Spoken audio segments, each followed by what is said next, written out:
We're joined by Democratic Senator Joe Manchin. He's in Charleston, West Virginia. Good morning, Senator. I wanted to pick up on something that OMB Director Mulvaney said. He said there might be something called a good shutdown. What do you think of the notion of a good shutdown?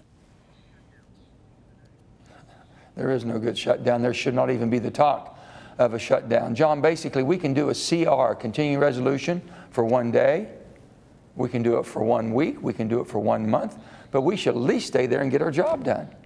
Shutting it down puts too much absolute agony on people, and it's just un-American. We should not do that. I've been through a shutdown, and it did not end well, and it wasn't good for anyone, and nobody gained a thing. So I hope that we get the shutdown out of our vocabulary, get back to working, staying there, and get our job done.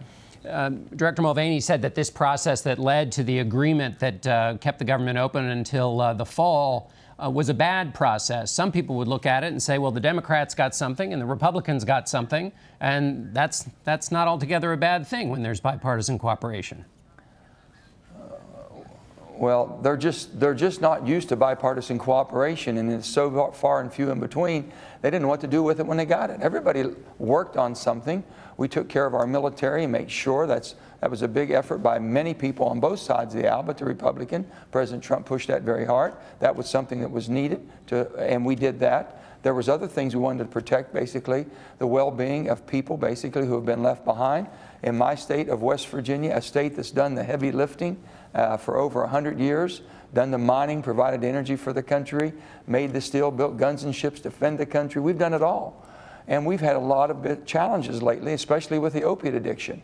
We've kept funding in for that. So there's an awful lot of things that basically came out of this that was negotiated. It was a compromise. And that's something we should all be proud of. Senator, you mentioned the opioid addiction. There was a report that the White House is thinking in its next budget of largely zeroing out the budget or cutting 95% of the budget of the White House drug czar. What's your feeling about that? John, I would hope that that's not a serious consideration. This, in any other sense of the word, would be a pandemic. We've lost more Americans. I've lost over 800 West Virginians last year, lost their lives to opiate and drug addiction. And this is something that we've got to fight. We've got to make sure that the FDA does not put more product on the market than is needed. The DEA is doing their job of policing it, that basically we have doctors being more educated and not passing them out like M&Ms. We need to have treatment centers that take care of people. We need to start basically education from kindergarten all the way through adulthood. We need to get involved and stop this epidemic that's going on that's just ravishing. For the first time, a lot of states have fallen below the amount of working people, percentage-wise, greater than those that aren't working. And that's never happened before. When you fall below 50% of your adults that should be working, that aren't working, something's wrong. It's either addiction, conviction, or lack of skill sets. We have to attack this, John, and you don't cut 90% of the funding out of the greatest epidemic that we've ever had. And we continue our conversation with West Virginia Democrat Senator Joe Manchin. Senator, what did you make of the health care bill that passed out of the House?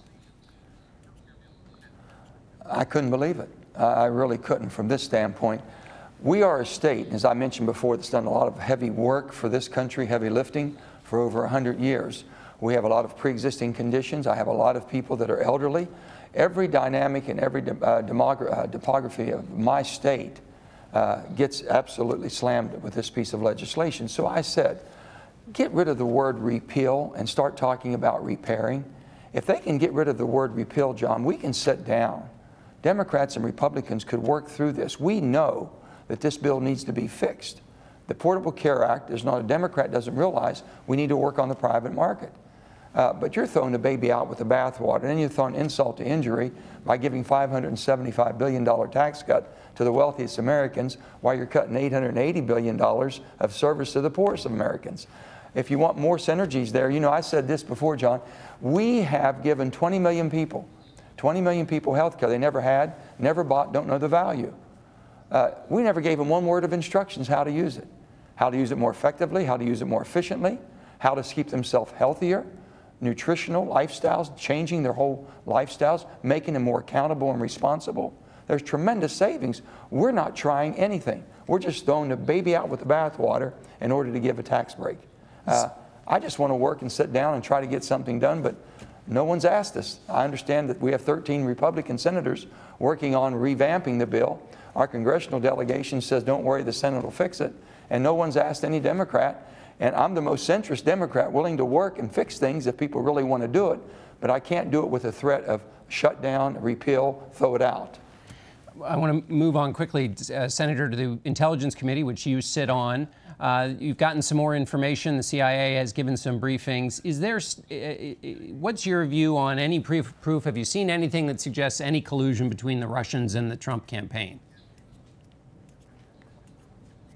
Well, there's an awful lot of smoke there, let's put it that way. People that might have said they were involved, to what extent they were involved, to what extent the president might have known about these people or whatever. There's nothing there from that standpoint that we have seen directly linking our president to any of that. But with the other thing being said, there's an awful lot of people surrounding that, whether it be Mike Flynn, Carter Page, Manafort, all these people of high interest. We're going to find out. This is going to be done.